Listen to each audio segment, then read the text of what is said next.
हरियाली तीज करने वाली माताएं थोड़ा ध्यान से सुनना।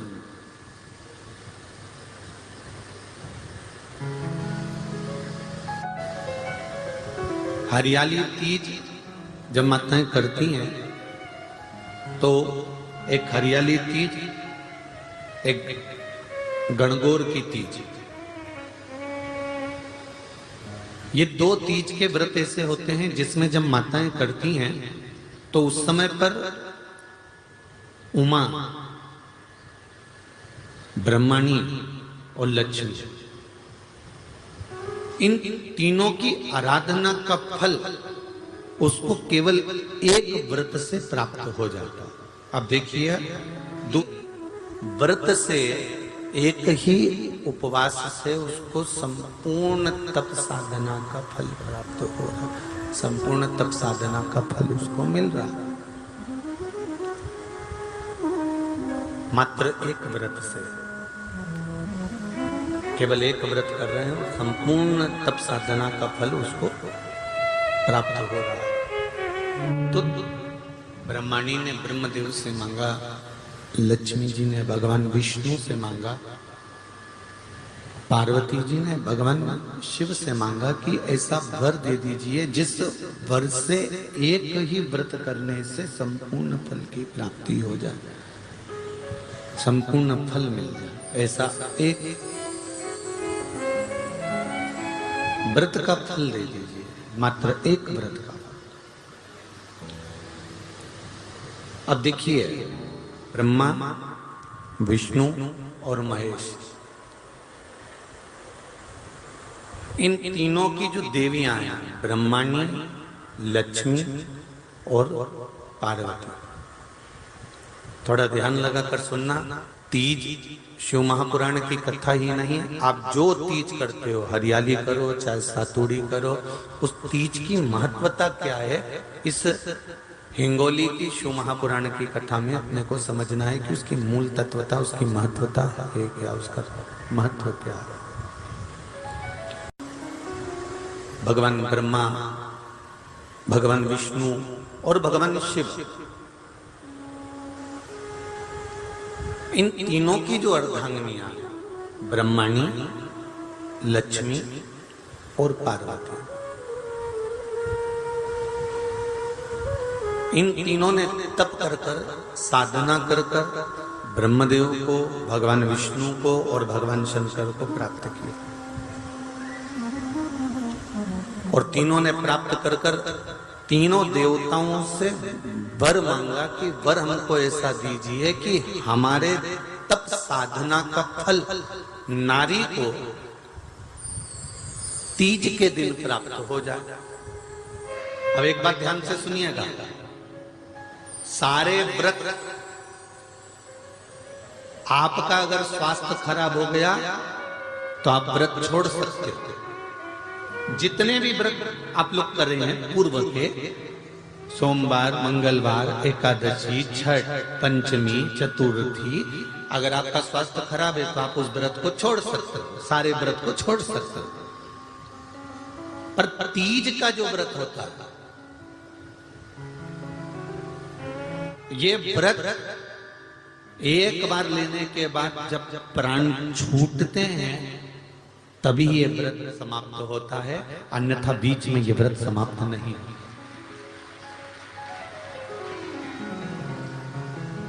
ये व्रत समाप्त होता ही नहीं। अगर शरीर से नहीं बनता कि अब हमारी अवस्था हो गई, अब शरीर से नहीं बन रहा है, तो भले एक पहर की पूजन कर कर, एक पहर का नियम धारण कर कर, एक पहर का स्मरण कर कर, एक पहर का पूजन कर धारण करो, और उसके बाद में भले आप थोड़ा सा जो भी आपको लेना है वो कर लो, पर इस व्रत को करना ही पड़ता है। इस व्रत का नियम ही यही है। एक बात और याद रखिए, श्रावण के महीने में सारे व्रत आते हैं, बहुत सुंदर सुंदर। छोटी तीज का व्रत भी अभी आ जाता है, बड़ी तीज का व्रत भी आ जाता है। ये 4 महीना जो व्रत आते हैं, इन व्रतों की मूलता क्यों कही गई है? ये सारे व्रत चतुर्मास के अंतर्गत ही आते हैं, इन व्रत को बाद में भी आ जाना चाहिए, पर नहीं, मूल जो व्रत हैं, पूजन है, अनुष्ठान है, देवी देवताओं के जो पूजन के भाव बताए, वो ये चतुर्मास में बताए। इसका कारण क्या है? क्यों चतुर्मास के व्रत की महत्वता होती है? तो कहा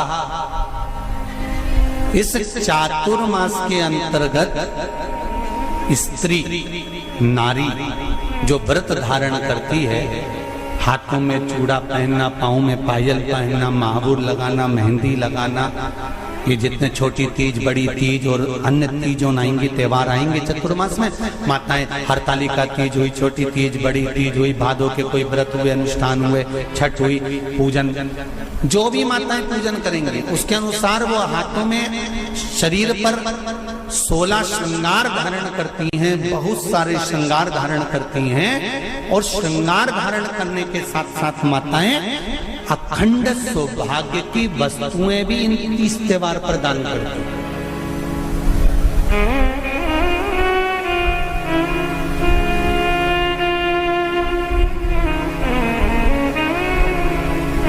जो अखंड सौभाग्य की सूचक है, जो अखंड सौभाग्य की वस्तुएं वो देने का प्रयास करते हैं, दान।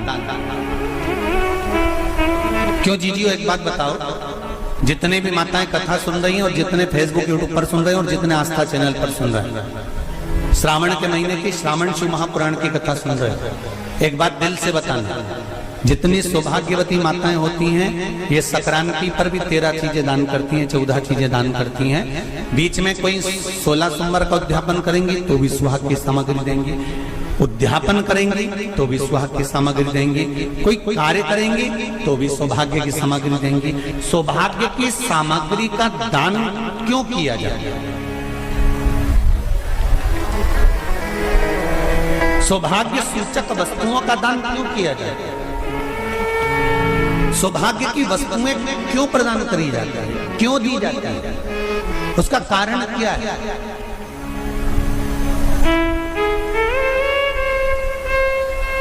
क्यों देते? महाराज, भारत की भूमि की सौभाग्यवती माताओं का एक मन की अभिलाषा रहती है, भारत की भूमि की माताओं की एक अभिलाषा रहती है कि जब उसके प्राण छूटे तो अखंड सौभाग्य धारण करके पति के कंधे पर और पुत्र के कंधे पर शमशान पर।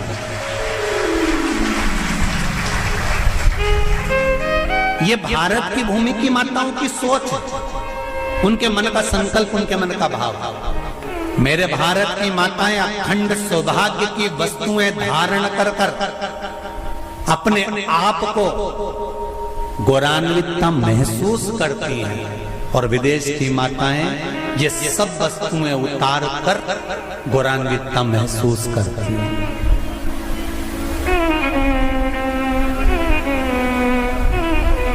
क्यों देते हैं चूड़ी का दान, क्यों देते हैं बिंदी का दान, क्यों देते हैं अखंड सौभाग्य का दान? किस महाराज?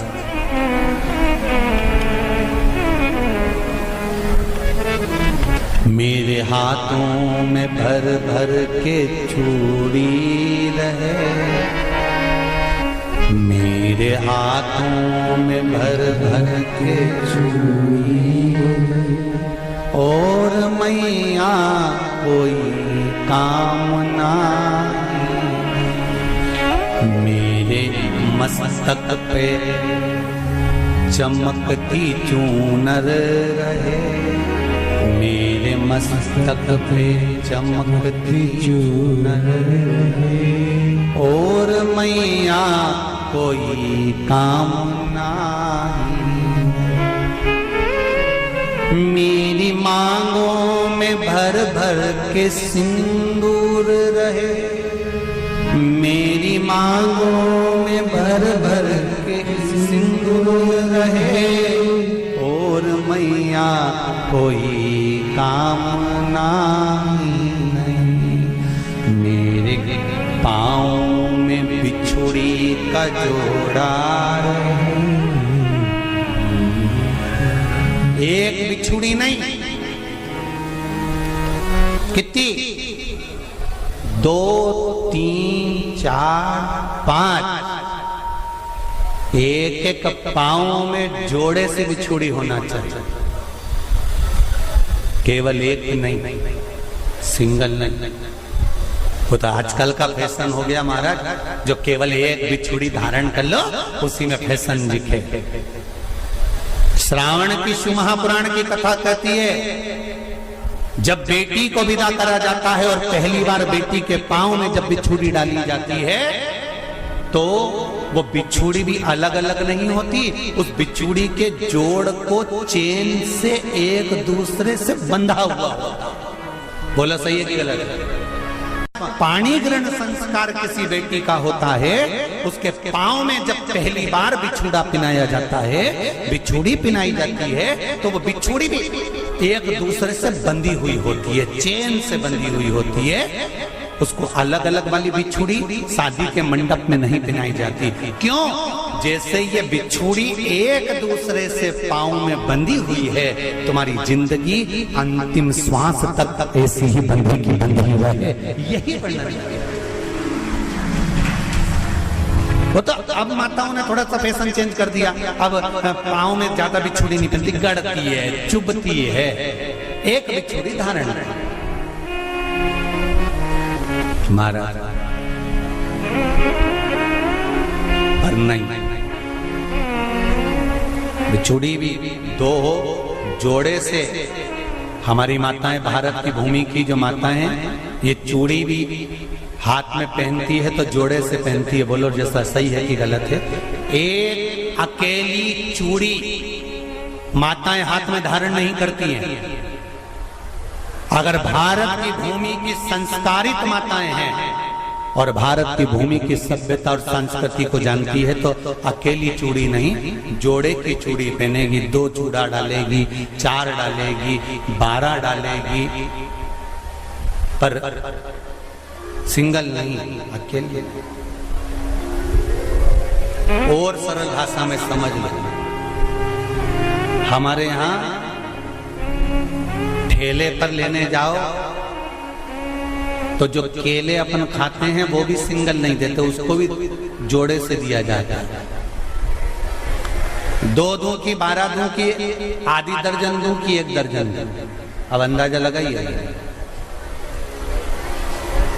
हमारे यहाँ देने का भी एक भाव है।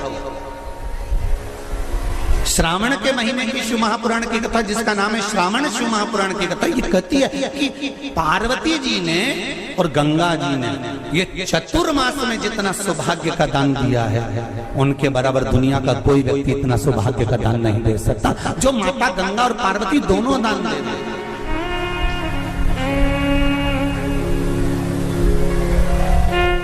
प्रतिदिन दे रहे। और अब तो फैशन आ गया, तुम लोगों जो सौभाग्य का दान देते हो प्लास्टिक की डलिया में देते हो, पर एक एक पुराण को उठा कर देख लेना, एक एक उद्यापन को उठा कर देख लेना, जितनी तुम कथा तुम्हारे घर में छोटी छोटी कथाओं की पोथियां पड़ी हो, उनको उठा कर देख लेना, उसमें नहीं लिखा कि प्लास्टिक की डलिया में सौभाग्य की वस्तु का दान दिया जाता है। उसमें लिखा है बांस की पिटारी में, बांस की डलिया में सौभाग्य की वस्तुओं का दान दिया जाता है। क्यों? क्योंकि बांस वंश की वृद्धि करता है, बांस सौभाग्य की वृद्धि करता है, और बांस अखंड सौभाग्य, जैसे बांस का पौधा बढ़ते चले जाता है, बढ़ते चले जाता है, उसी तरह बांस की डलिया में जब दान दिया जाता है, बांस की टोकनी में जब दान दिया जाता है, तो ये भाव रखा जाता है कि तुम्हारा सौभाग्य ऐसे ही बढ़ता रहे। पर अब थोड़ा सा फैशन चेंज हो गया, तो प्लास्टिक की डलिया, पर प्लास्टिक की नहीं। महाराज